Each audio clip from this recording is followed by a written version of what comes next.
Hi hello welcome to Sneha teacher. இந்த சம்பவம் நடக்கும்போது என் சித்திக்கு வயசு 40.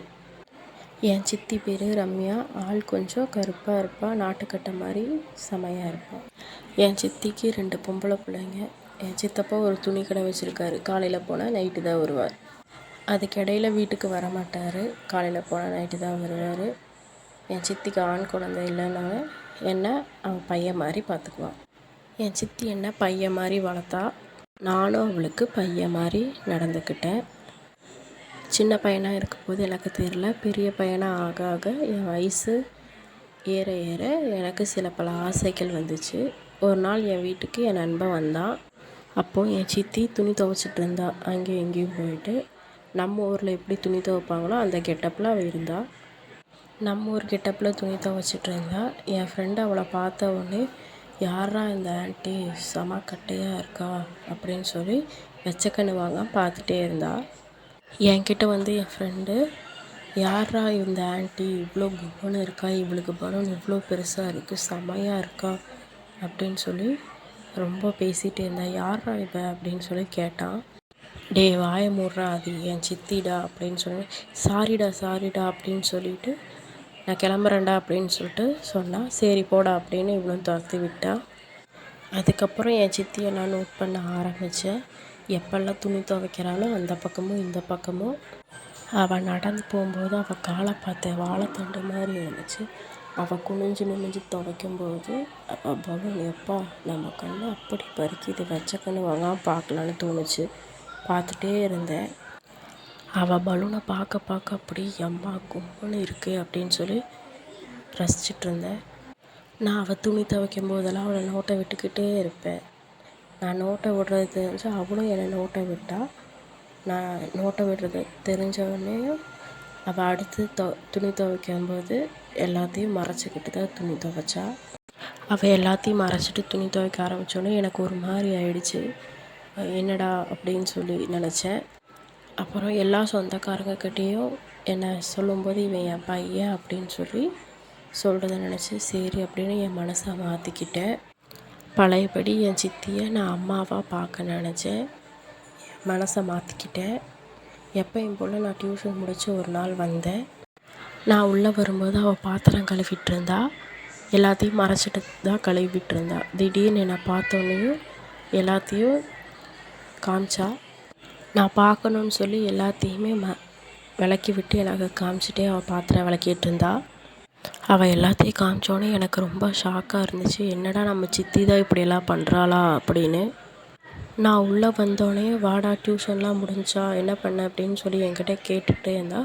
நான் அதிர்ச்சியில் அப்படியே அந்த தரிசனத்தை பார்த்துக்கிட்டே இருந்தேன். என் சித்தி அந்த காட்சியில் பார்த்த உடனே என் கண்ணிலே நான் ஃபோட்டோ எடுத்துக்கிட்டேன்.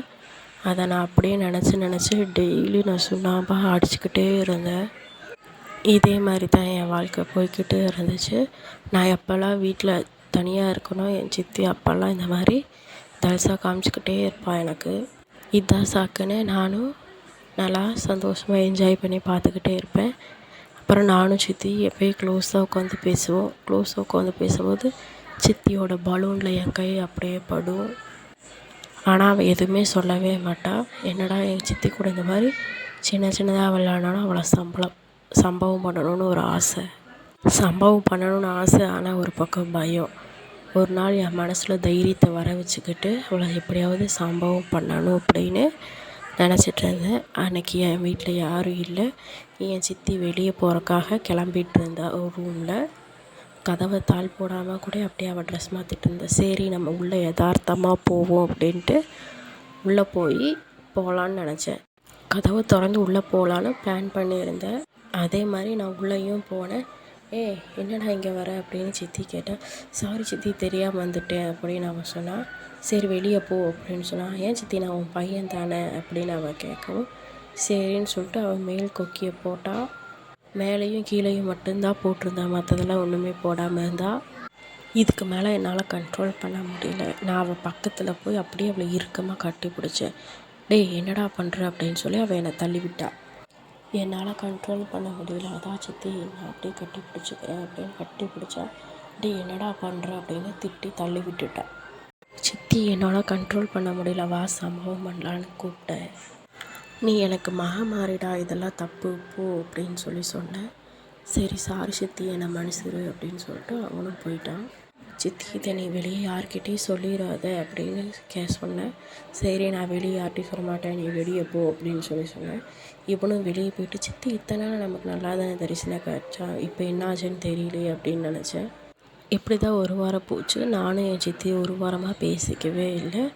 நடந்ததை வெளியே யார்கிட்டையும் என் சித்தி சொல்லவும் இல்லை. திடீர்னு ஒரு நாள் சித்தி எனக்கு ஃபோன் பண்ணால், உன் சித்தப்பா வெளியூர் போகிறாரு, இன்னைக்கு நைட்டு வந்து என் கூட தூங்குறியா அப்படின்னு சொல்லி கேட்டா. சரி சித்தி நான் வரேன் அப்படின்னு இவன் சொன்னான். என்னடா இவ்வளோ நடந்துமே சித்தி நம்மளை கூப்பிட்றா அப்படின்னு இவன் நினச்சான். நானும் என் சித்தி வீட்டுக்கு தூங்கலான்னு நைட்டு கிளம்பி போனேன். அங்கே ஒரே ஒரு ரூமு தான் கட்டில் போட்டிருக்கோம். கட்டிலில் பிள்ளைங்களை தூங்க வச்சுட்டேன். என் சித்தி நானும் கீழே படுத்திருந்தோம். என் சித்தி வந்து படுத்தோடனே தூங்க ஆரம்பிச்சிட்டா. எனக்கு தூக்கமே வரல. ஆனால் என் சித்தி தூங்குனா. அன்னைக்கு விட்ட சம்பவத்தை இன்றைக்கி முடிச்சிடணுன்னு மனசில் நினச்சிட்டு என்னோடய வேலையை ஆரம்பிச்சிட்டேன். ஏன் சின்ன சின்ன விளையாட்ட ஆரம்பித்தேன். ஆனால் பயமாக இருந்துச்சு. அவள் பலூனில் கையை வச்சேன். ஆனால் அவள் எதுவுமே ரியாக்ஷன் கொடுக்கவே இல்லை. ஒரு அரை மணி நேரம் கழித்து மறுபடியும் அவள் பலூனை பிடிச்சி நசுக்குனேன்.